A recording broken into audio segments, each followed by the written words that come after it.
Support comes from the Missouri Forest Products Association, honoring Arbor Day on April 26th, with an ongoing commitment to sustainable stewardship and conservation of Missouri's forests. ChooseWood.com. From St. Louis Public Radio.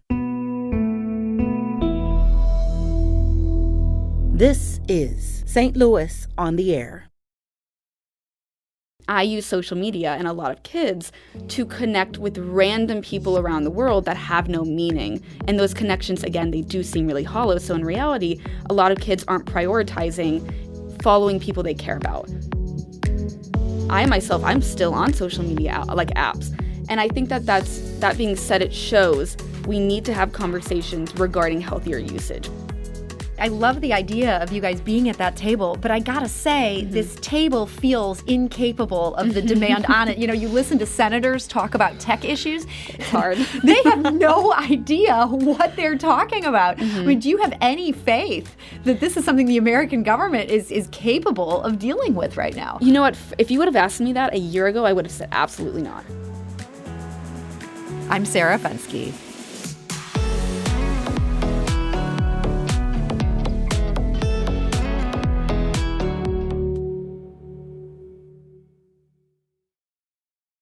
Emma Lemke is on a mission. She wants to get teens and tech companies to pay more attention to the harm that social media can cause. She's formed an organization devoted to that goal. It's called Log Off. Now, plenty of groups seek to encourage young people to log off, but Emma Lemke has a true advantage in speaking to teens. She is one of them. Emma Lemke is 19. She started this organization while she was in high school in Birmingham, and today she's a first-year student at Washington University here in St. Louis. Log Off continues to grow with a new lobbying arm to push its efforts in Washington, and Emma Lemke joins us today to tell us about it. Emma, welcome. Thank you so much for having me. So, Emma, since we're talking about social media here today, take us back to your childhood. Were you on all these platforms at an early age? I actually was. Ironically, a lot of my friends had it before me, and that was 5th grade or 6th grade. So I was the one that was kind of left out. So that pushed me more to want to get on the platforms. Did that feel like it was really impacting your social life? It really did, because I always asked myself, why are my friends opting to look down and keep their eyes down instead of looking up at me when we can have a plentiful, very fruitful conversation? So with that being said, finally I pestered my parents enough, just like every other child who wants social media, and I got social media, my first accounts, specifically Instagram and Twitter and Snapchat. I got that around 6th grade. And that was really when I began to see my mental health deteriorate. So that being said, I was spending 4 to 5 hours every single day on these apps, scrolling, following as many people as I could, because I really did buy into this myth of your social life can be fully kind of amplified if you go on these apps. You have this entire universe, this metaverse per se, of connections out there, and they're waiting for you. I bought into that false narrative, and that pushed me into these states of really intense isolation. And as a young female, and both as an individual who has dealt with mental health disorders, and anxiety disorder and OCD, I didn't understand that by entering these digital spaces, I was putting myself in opportunities where they could get worse. I was never warned that. Specifically body standards too as a young female, which a lot of young girls have to deal with. Yeah, I mean, there's been a lot of research that's now come out about Instagram, and that this is really bad for young women in particular. So you're just looking at good-looking people on Instagram, and it made you feel bad? Exactly. When I first got on there, I remember I followed like Olive Garden to Kim Kardashian, because it felt like the world was my oyster. Looking back, though, what that meant was a month from then, I would see these pictures of Kim Kardashian edited. And I would see that and try to impose that body standard on myself. So that was a really, really dangerous kind of environment that I let myself into. And I think that a lot of young kids that do enter these environments do not have the tools or the education to know who are the people I should follow. What does a follow even mean? And I think we live in a society where a follow is pretty hollow, when in reality it should mean something more. Connections should, even in a digital landscape, have more meaning and substantive material based on them. So if you had maybe followed somebody, I'm trying to think of an example of something that would be helpful on Instagram, somebody other than Kim Kardashian. Yes, exactly. You know what, a lot of people that come to Log Off and that I've talked to later on in my digital well-being environment that say social media helped me is when they say, I found a community. I found a community where I felt isolated and I felt as though I could not pursue that community in the real world, but that digital landscape allowed me to connect. So for instance, I was part of this amazing opportunity to be in a Jubilee Media video episode on YouTube, and I met my friend Alex, and he met an entire community of trans kids on social media. He had that, and social media provided it for him.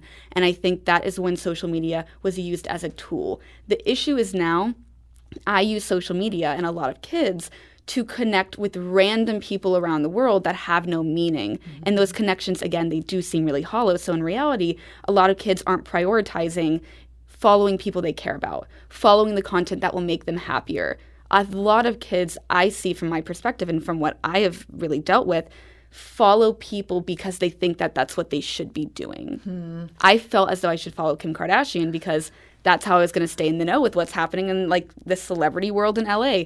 In reality, I didn't need to do that. I needed to follow mental health organizations. I needed to follow body positivity accounts. But again, social media is not built to only follow those types of accounts. And I imagine once you follow Kim Kardashian, it's suggesting, oh, you might like this account, and this is another reality TV star with a fake body. Oh, exactly. The algorithms are incredibly tight and incredibly individualistic. You can go through, as a young female, I remember I used to do these little studies. I should have known at that point that I was into digital well-being, but I would go off of Instagram for a while, and then I would go back on, but only look at specific things. I would only look at, per se, I'd look up diet, how to restrict calories. And from that one video, every single suggested video that I got from there was it further discussed how to restrict calories, how to get the perfect body, how your workout schedule can improve your emotional well-being. Again, all of these things that when put together create an image that can lead to eating disorders, that can lead to really harmful habits. So that's when algorithms really come to play in perpetuating these incredibly dangerous environments for children. And that's largely why I pursued Log Off and I pursued Technically Politics and all these digital well-being organizations that I'm a part of now, is because I understand that while those algorithms can perpetuate dangerous situations, we need to discuss how we can push for safer, more humane algorithms, because we live in a society where you can't put the genie back in the bottle. There's no way that we're going to go back to a space, in my opinion, where social media is not going to be the most, used space to connect with other people. So how can teens right now, members of society that have dealt with social media the most, that it's been baked into the DNA of their generation, how can we take our stories and our testimonials and then push to have those safer spaces created, because we are the ones that truly understand our own needs, and we do have that really, really unique perspective that older generations don't have, specifically generations that are in power right now to regulate. Yeah, I mean, I'm in one of those generations, right? Like I came up in Gen X, and it was like a big deal when I finally got a smartphone, Like before that, I could just be blissfully ignorant of what was going on. And I tell you, I really wish, I feel sad that you missed out on this, because it was a great time.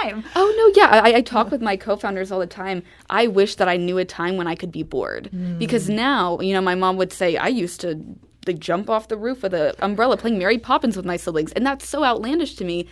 Because I can't even imagine having that time to just think of those creative outlets and to think of doing that, because I have something right next to me at all times to grab and go to when I'm bored, when I'm detached, or when I just need something to do. So as a generation, we've really lost the ability to engage in boredom, and then through that boredom work on developing our creativity, which is a really sad phenomenon that I've seen occurred. Yeah. I mean, boy, everything you say is hitting so hard, and I'm like, this is so important.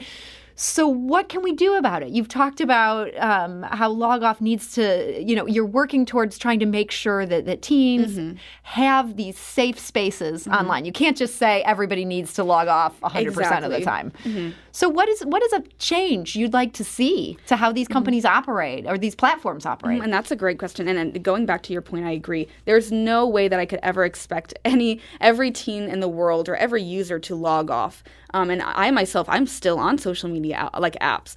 And I think that being said, it shows we need to have conversations regarding healthier usage. We need to have conversations, like you said, regarding how can we make these places safer so that each individual can make that decision and can put in those levels of friction between themselves and addictive algorithms. What I really want to see and what I've been working on with Technically Politics and my advocacy work is getting teens at the table to discuss regulation. Because I think that right now what is happening is there's so much talk, especially after the Facebook whistleblower, about needing these safer spaces, needing regulation, because it is way too much of a burden to put on the individual to an extent to fight against these algorithms and these negative consequences of social media. So how can regulation that is in play get teen voices in the mix to really understand the needs of the users and the kids that it's most negatively affecting? That being said, with Technically Politics, Eliza Copens and I, my co-founder at Brown, we've been going around and collecting video and audio testimonials, going up to people and saying, hey, here's a piece of chocolate for a 2-minute interview. And any college student, I will tell you, will say, okay, free chocolate, I'll do that. And what we've learned from those testimonials that we've recorded is what kids want to see, how they've been affected by social media. And then from there, we're just uplifting those voices to provide a space for them to go towards legislators. So we're compiling those videos to be able to send to congressional staffers, to be able to send and really push as a lobbying campaign to get teens in those regulatory spaces. So what we're looking for is really to engage with communities, schools, and parents, and anyone else who wants us to help get those stories, put them together so that we can create this narrative that teens are not just passive victims, but they can be active participants. We're talking today to Emma Lemke. She is the founder of Log Off. She was the CEO for quite some time of that organization, quite some time in the context of her 19-year-old life. And now there's a new lobbying arm of that. That's Technically Politics. Yes. And so that's what you're really pushing now. You've sort of stepped back as CEO of Log Off. Why did you step back from that? That was a very difficult decision for me because it was something that meant the world to me. During COVID, that was my outlet. Whenever I got down and I just didn't want to be in any digital space, I'd say to myself, I will be in these digital spaces. I'll be on a Google document. I probably jumped on over 200 calls with teens and digital well-being advocates from around the globe, because that is a useful way to use social media and to push an important conversation to me. That being said, all of that passion really allowed me to see that if Log Off is a teen-led organization, it needs to remain in the hands of a high schooler.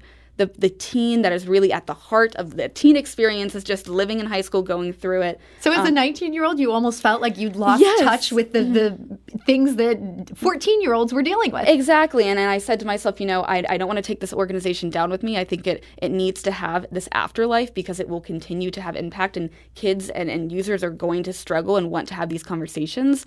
So how do I do that? I need to pass those reins down. And then, what I said to myself after I passed the reins down was, okay, well, what am I most passionate about? I'm not going to leave this space. This means way too much to me. And as a political science major at WashU, I said, okay, political science, I want to go to law school. So let's look at the legality and the legal system and how really things are being passed and moved and how legislation is being enacted. And then what I saw was, it isn't being enacted. Regulation is so lacking in the United States, especially when you look at the moves that are happening right now in the EU. So I got on a call with one of my co-founder now, Eliza Copens. We both had a passion for digital well-being. We both were going to college. She's at Brown right now. And we just came up with this idea for Technically Politics to be a youth-led lobbying campaign to take teen testimonials, create these episodes. We have our first episode out that we're about to release. And then from there, push that and use that to get teen voices into regulation. And then also what we're going to do on the website is create these advocacy toolkits where teens can engage or parents.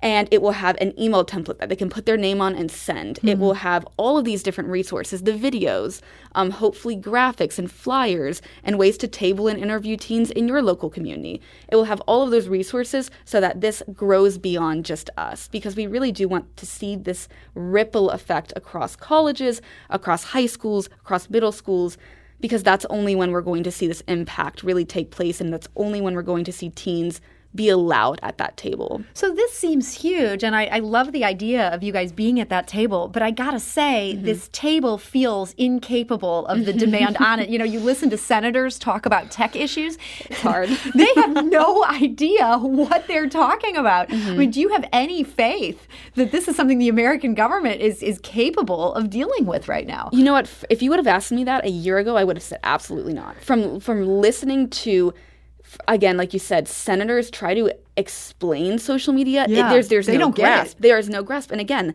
it took me a second to sit back and say, okay, why is there no grasp? It is not out of a lack of caring. It is not out of a lack of not wanting to take action. I truly think it is them not being able to understand the needs of a generation so different from them, so hyper connected to one another through these devices and social media. And again, not understanding that social media can be both a tool for expression and a tool to really harm its users. So when I understood that, I said to myself, okay, things can be done. What has to happen is teens have to be able to get to them, to have those conversations, to basically brief them and say, this is what's happening. Like, let me try to explain this to you. You got to start with that education piece. Exactly. Education is so imperative in that equation. And I looked around and I said, no one is doing it.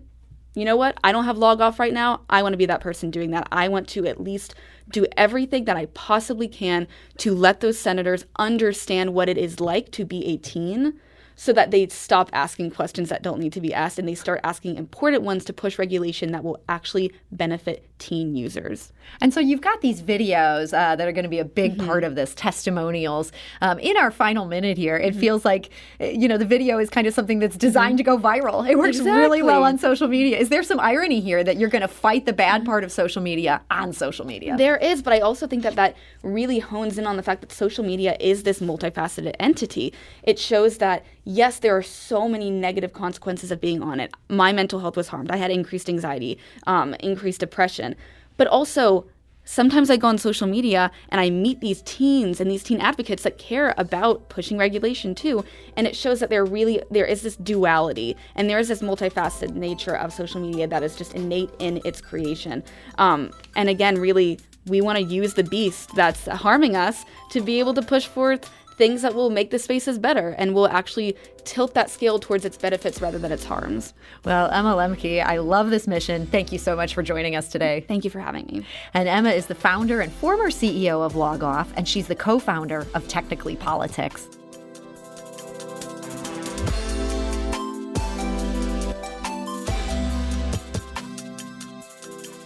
This episode was produced by Evie Hemphill, with audio engineering and podcast design by Aaron Dorr.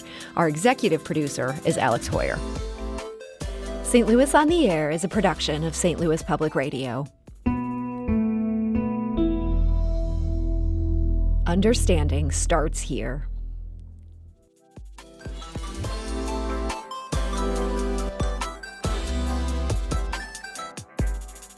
Do you find yourself regularly listening to episodes of St. Louis on the Air? Suggest us to a friend you think might enjoy our conversations. And leave us a review and rating on Apple Podcasts on the App Store. It's the simplest way to help people discover our show. Thanks. St. Louis Public Radio is a member-supported service of the University of Missouri, St. Louis.